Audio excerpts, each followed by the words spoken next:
안녕하세요. 여행작가TV입니다. 이번에 소개해드릴 내용은 어떤 거죠? 이번에는 진호석 작가님이 지극히 주관적인 국내 여행 가을 트레킹에 대해서 이야기해 보도록 하겠습니다.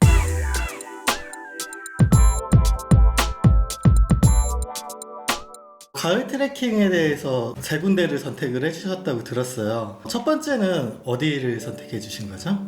첫 번째는 고성의 세일령입니다. 고성의 세일령이요? 예, 설악산 줄기죠. 저게 고갯마루인데 거기 단풍이 좋고 사람들이 또 별로 없어요. 설악산은 사람들이 바글바글할 때 그쵸. 이쪽은 한가합니다. 그래서 가을에 화려한 단풍 사이를 천천히 걸을 수 있는 길입니다. 고성이면 아무래도 서울에서 가는 길이 예전에 비해서는 조금 좋아지기는 했어도 좀 걸릴 것 같은데. 그 세일령은 고성에 들어가고요. 네. 근데 출발점은 인제예요. 인제 설악산 그쪽에서 세일령을 넘어가면 이제 고성이죠. 그쪽은 이제 교통이 조금 그래도 좋은 편입니다. 그러면 이게 원점 회귀하는 코스가 아니기 때문에 다시 돌아가는 문제가 있을 수 있잖아요. 이건 어떻게 해야지 좀 편하게 할 수 있을까요? 그거는 대중교통을 좀 이용해야죠. 좀 편하지는 않습니다. 네. 예, 그래서 콜택시를 이용해서 지방 경제에 보탬을 주시는 것도 괜찮다고 생각을 합니다. 아무래도 트레킹하면 종점이랑 시점이 다를 경우에는 예. 택시를 이용하는 경우가 많기는 하죠. 그럼 세일령의 이 전반적인 코스 길이나 난이도는 어떻게 되나요? 길이는 한 8km 정도 네. 보시면 되고요. 넉넉하게 4시간 잡으시면 될 것 네. 같습니다. 생각보다 코스 길이는 그렇게 길진 않네요. 예, 세일령 고갯마루를 넘는 건데요. 네. 비교적 완만합니다. 설악산 줄기라서 좀 험할 거라고 생각을 하는데 네. 거기가 이제 예전부터 길로 사용을 했어요.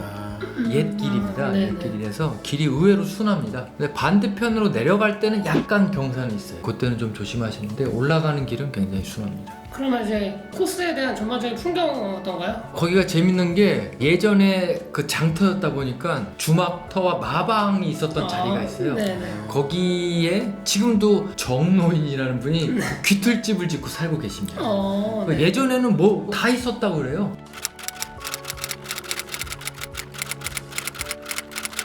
근데 이제 지금이야 뭐 다 빠졌지만 그래도 예전에 마장터라고 하는데 평평한 공간이 있고 그쪽에 또 계곡도 있고 이 안으로 깊이 들어왔는데 이렇게 평지가 있나? 그런 느낌도 드실 거예요. 네네. 장점하고 단점이 혹시 있을까요? 이 코스에 대해서? 단점이라고 하면 아까 말씀드린 교통이 좀 불편한 거. 네. 아무래도 처음과 끝나는 코스가 다르니까. 그리고 장점이라고 하는 건 단풍의 절전기에 가도 사람이 한적하다. 그래서 단점을 없애고 싶으면 세일령 고갯마루 갔다가요 다시 되돌아오시면 됩니다. 만약에 뭐 버스를 이용해서 반대편에 될 수 있다 그러면 뭐 넘어가면 좋은데 그렇게 아니면 네. 그냥 돌아오셔도 충분히 가을을 만끽하실 겁니다. 그러면 어차피 그렇게 언덕에서 다시 돌아온다고 해도 4시간 정도 코스가 되는 거네요. 예, 그 정도 잡으셔야죠. 보통 가을이라고 했을 때 설악산 쪽은 조금 단풍이 빨리 들잖아요. 네. 그래서 보통 시기가 9월 말에서 10월 초 정도 되나요? 그렇죠. 근데 그쪽에 한 절정은 한 10월 10일 그 네. 정도 보시면 돼요. 물론 매년 좀 차이가 있지만요. 차이가 있지만 네. 10월 10일 정도.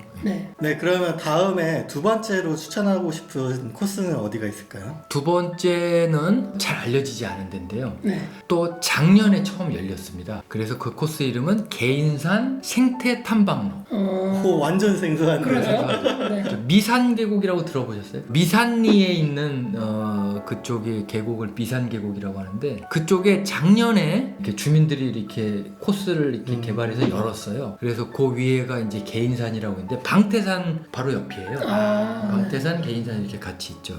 그래서 개인산 생태 탐방로인데 풍경이 굉장히 원시적이에요. 그리고 단풍 끝내줍니다. 거기도 역시 10월 한 10일쯤 절정이 이루는데요. 약간 원시적이라고 하니까 홍천의 미약골하고 약간 좀 분위기가 비슷한가요? 미약골도 좀 원시적인 게 있는데 거기보다 한 서너 배 더 원시해요. 아, 진짜요? 네. 오, 한번 꼭 가보고 예. 싶은데요. 그럼 궁금한 게 생태 탐방로니까 뭐 따로 뭐 예약을 해야 된다거나 그런 건 전혀 없어요. 네. 이름만 생태탐방. 네네네. 그러면 코스랑 그 난이도는 어느 정도 되나요? 출발점은 미산 1, 2입니다. 개인산 생태 탐방로 초입이 있고요. 네. 개인 약수라고 혹시 들어보셨어요? 개인 약수. 그쪽 그 방태산 쪽에 그 약수가 많잖아요. 방동 약수, 뭐 네. 개인 약수 있는데 개인 약수라고 거기도 이제 탄산 약수인데요. 거기가 높이가 1000m가 높습니다. 우리나라에서 가장 높은 데 있는 그 탄산 약수가 개인 약수인데 네. 개인 약수까지 올라갈 수가 있어요. 그래서 개인 약수를 찍고 내려오면 한 10일 12km, 한 12km 되고. 키로수는 그렇게 막 길진 않아요. 네, 그래서 개인산 생태 탐방로만 개인 약수는 안 가고 네. 생태 탐방로만 갔다가 다시 되돌아오는 코스거든요. 네. 그러면 한 7km, 아, 네, 한 네. 7km 3시간 반 정도.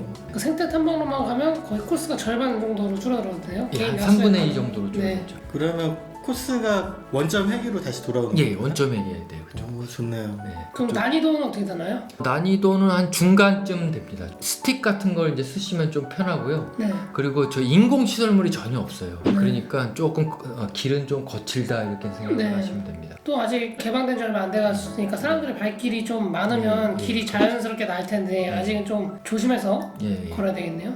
그런 생각이 들어요. 이정표랑 그런 거는 좀 잘 돼 있는지. 아, 그 마을에서 잘 설치를 해서 그런 거는 비교적 네. 괜찮습니다. 이 정도. 가을 트레킹의 어려운 부분이 인적이 뜸한 트레킹 코스 같은 경우엔 낙엽이 떨어져가지고 그렇죠. 길이랑 길이 네. 아닌 곳이랑 네. 구분하기가 어려운 네. 곳들이 좀 있더라고요. 네. 예. 그게 좀 걱정이 되는데 이정표가 있다니까. 예, 잘 돼 조금, 있습니다. 가볍게 그냥 산책 삼아서 네. 조금만 다녀오셔도 그걸 느끼기에 충분합니다. 어이시림을? 예. 네. 그리고 초입에 미산 계곡이 이 강줄기가 흐르거든요. 네. 네. 그래서 그 주변이 또 단풍이 좋아요. 음. 그러니까 초입에만 있다가 오셔도 아마 단풍이 아마 이렇게 멋진 데가 있나 그런 생각 드실 겁니다. 네. 그러면 세 번째 추천하는 코스는 어디가 있을까요? 세 번째는 홍천에 있습니다. 홍천은 또 수도권에서 가깝고요. 네, 그렇죠. 이쪽에 수타사라고 다 아실 겁니다. 네, 수타사 네, 네. 계곡이 있는데 여기 단풍 풍경도 멋있고 절도 이쁘고 그리고 길도 굉장히 씻습니다. 가까운 곳에 이만한 길이 이렇게 좋은 데가 있나 아마 네, 생각하실 거예요. 그럼 그 방금 얘기하신 수타사 코스는 난이도도 굉장히 좀 쉽겠네요. 예, 쉽습니다. 네. 거의 뭐 평지라고 생각하시면 되죠. 예. 길이는 어느 정도 되나요? 길이는 한 7km? 2시간 정도? 네. 네, 정도 생각. 다른 데에 비해 좀 길이 완만해서 네, 예. 금방 갔다 올 수 있나 예, 보네요. 예. 네. 그러면 그 수타사의 장단점, 코스의 장단점을 얘기해. 장단점은 일단은 거기에 보물들이 좀 있어요. 네. 근데 입장료를 안 받습니다. 네. 예, 그게 일단 좋고 뭐 저 주차비도 안 받습니다. 일단 그런 게 좋죠. 어우, 좋죠. 저 주차비 안 받는 곳 없잖아요, 거의. 네. 그리고 뭐 길도 단풍 풍경도 좋고 절의 보물들도 좋아요. 거기가 이제 월인석보가 사천왕산 복장에서 월인석보 그게 이제 또 우리 보물이지 않습니까? 네. 그게 발견돼서 거기 박물관에 전시가 돼 있어요.